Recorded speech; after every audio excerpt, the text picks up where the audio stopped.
मोदी जी से पूछे, मोदी जी से पूछे, ये जनता बेचारी बता दी मोदी जी, कहिया जाई महामारी बता दी योगी जी, कहिया जाई महामारी बता दी मोदी जी। यही रे कोरोना से लोग परेशान बा, यही रे कोरोना से लोग परेशान बा, बस गाड़ी बंद बंद भइल आना जाना बा, बस गाड़ी बंद बंद भइल आना जाना बा। आ कैसे के घर ही में हो आ कैसे के घर ही में दिनवा गुजारी बता दी मोदी जी, कहिया जाई महामारी बता दी योगी जी, कहिया जाई महामारी बता दी मोदी जी। मोदी जी से पूछे, मोदी जी से पूछे, ये जनता बेचारी बता दी मोदी जी, कहिया जाई महामारी बता दी योगी जी, कहिया जाई महामारी बता दी योगी जी। नर्स और डॉक्टरी के बाड़ा उपकार बा, नर्स और डॉक्टरी के बाड़ा उपकार बा, खुद के जिंदगी से लगो तो नइखे प्यार बा, खुद के जिंदगी से लगो तो नइखे प्यार। कारगिल नियन रक्षा हो कारगिल नियन रक्षा करत बाड़े गनधारी बता दी मोदी जी, कहिया जाई महामारी बता दी योगी जी, कहिया जाई महामारी बता दी मोदी जी। देश के दानिन के भी बड़ा भार बा, देश के दानिन के भी बड़ा भार बा, उनके करनवा से होत बेड़ा पार बा, उनके करनवा से होत बेड़ा पार बा। आ रोहित राज पूछे ले हो आ रोहित राज पूछे ले बतिया तिखारी बता दी मोदी जी, कहिया जाई महामारी बता दी योगी जी।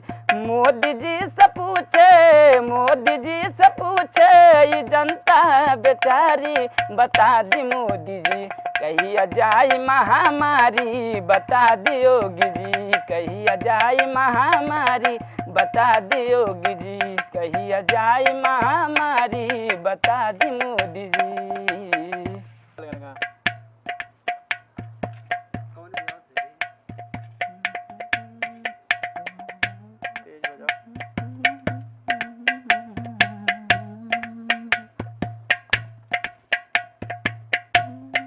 नमस्कार, मैं हूं मिथिलेश कुमार और आप देख रहे हैं फर्स्ट न्यूज़ 24x7 का प्रीमियर शो।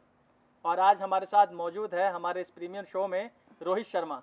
रोहित शर्मा को हमारे काफ़ी दर्शक तो जानते होंगे और जो नहीं जानते होंगे उनको मैं रोहित शर्मा का परिचय दे दूं।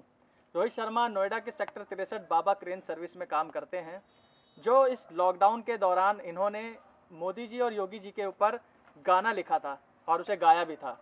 तो जो बाबा क्रेन सर्विस के प्रोप्राइटर हैं उन्होंने मुझे इनका गाना व्हाट्सएप पे भेजा था, उसको मैंने फर्स्ट न्यूज़ पे डाला तो लाखों लोगों ने उसे देखा। उसके बाद इन्होंने एक गाना और लिखा, फिर मैं आया इनका, मैंने वो गाना वीडियो शूट किया था और उसको फिर फर्स्ट न्यूज़ पे डाला तो आप सभी ने उसको बहुत सारा प्यार दिया, लाखों लोगों ने लाइक किया, कमेंट किया और शेयर किया, जिसकी वजह से 70 लाख लोगों ने उस वीडियो को देखा था।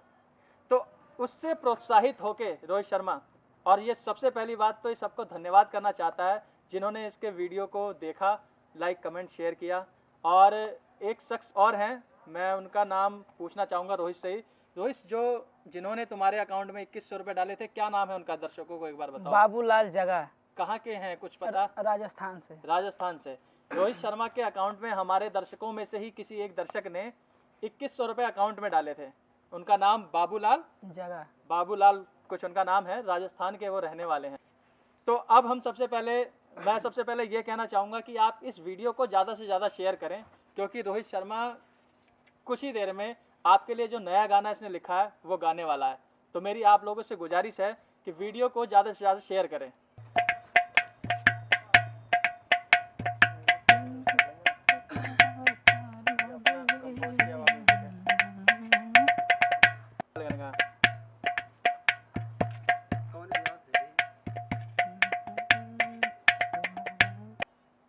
रोहित, गाना गा के सुनाओ दर्शकों को।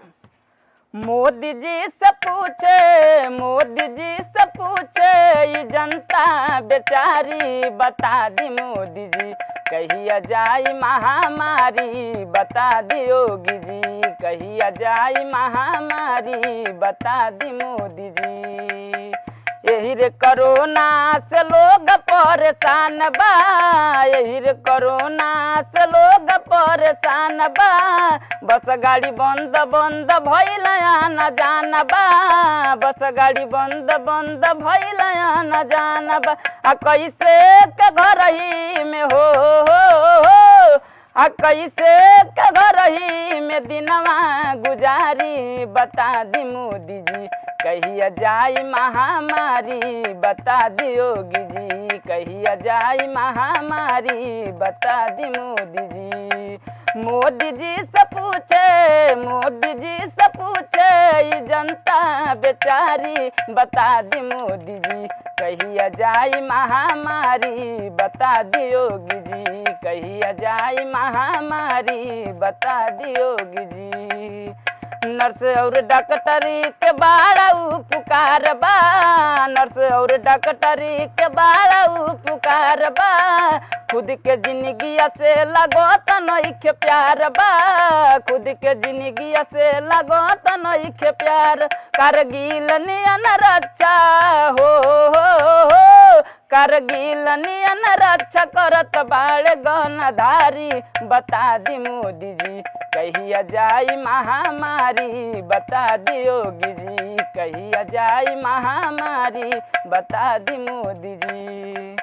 देश के ई दानिन के भी बड़ा भार बा, देश के ई दानिन के भी बड़ा भार बा, उनके करनवा से होत बेड़ा पार बा, उनके करनवा से होत बेड़ा पार बा।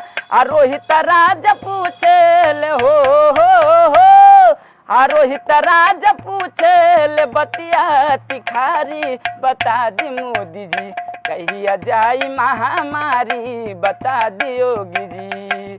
मोदी जी से पूछे, मोदी जी से पूछे, ये जनता बेचारी बता दी मोदी जी, कहिया जाई महामारी बता दी योगी जी, कहिया जाई महामारी बता दी योगी जी, कहिया जाई महामारी बता दी मोदी जी। बहुत अच्छा रोहित, आपने गाना गाया, मुझे तो बहुत अच्छा लगा।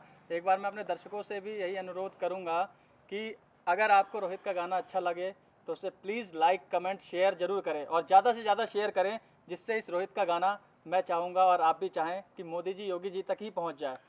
और एक बार मैं और अपने दर्शकों को अनुरोध करूँगा कि हमारे इस प्रीमियर शो को ज़्यादा से ज़्यादा शेयर करें, क्योंकि जिन दर्शकों ने इससे पहले वाला गाना रोहित का नहीं सुना था, मैं एक बार अनुरोध करता हूं रोहित से कि एक बार फिर उन दर्शकों को और हमारे नए दर्शकों को भी वो गाना सुनाए जिसको लोगों ने काफ़ी पसंद किया था। तो रोहित, इससे पहले जो आपने गाना गाया था जिसको 70 लाख लोगों ने देखा था, उस गाने को भी एक बार हमारे दर्शकों को सुना के दिखाओ। आए कलयुग में लेके अवतार मोदी जी, आए कलयुग में लेके अवतार मोदी जी, इस कोरोना से करो बेड़ा पार मोदी जी, इस कोरोना से करो बेड़ा पार मोदी जी। दुष्ट अत्याचारी चीन रोग को फैलाया है, पूरी दुनिया में कोहराम मचाया है, दुष्ट अत्याचारी चीन रोग को फैलाया है, पूरी दुनिया में कोहराम मचाया। भोली जनता पर करो उपकार मोदी जी, भोली जनता पर करो उपकार मोदी जी, इस कोरोना से करो बेड़ा पार मोदी जी, इस कोरोना से करो बेड़ा पार मोदी जी। और एक बार मैं चाहूंगा कि जो सबसे पहला गाना जो तुमने गाया था, सीताराम वाला, सीताराम कहिए, उस गाने को भी सुना दो दर्शकों को। सीताराम सीताराम सीताराम कहिए, सीताराम सीताराम सीताराम कहिए, मोदी जी का कहना है कि घर ही में रहिए, सीता सीताराम सीताराम सीताराम कहिए। मोदी जी का कहना है कि घर ही में रहिए। रोहित, आप फर्स्ट न्यूज़ के दर्शकों से या जनता से कुछ कहना चाहेंगे, अपील करना चाहेंगे तो आप कह सकते हैं, कह लीजिए अपने 2 शब्द जो भी कहना चाहें। आप सभी का हाथ जोड़ के धन्यवाद। रोहित शर्मा हमारे सभी दर्शकों को अपने पिछले गाने के लिए हाथ जोड़ के धन्यवाद कह रहा है और ये कह रहा है कि जिन्होंने पिछले गाने को इतना प्यार दिया और जो आज इनने गाना गाया है उस गाने को सुनकर आप लोग बताएं कमेंट बॉक्स में कैसा गाना गाया है, आप लोगों को कैसा लगा। तो आपसे पुनः मेरा निवेदन है कि इस रोहित शर्मा, इस गरीब युवक के इस गाने को आप इतना फैलाएं, इतना शेयर करें कि ये गाना जो है मोदी योगी जी तक पहुंच जाए और इस युवक का कुछ भला हो सके। धन्यवाद।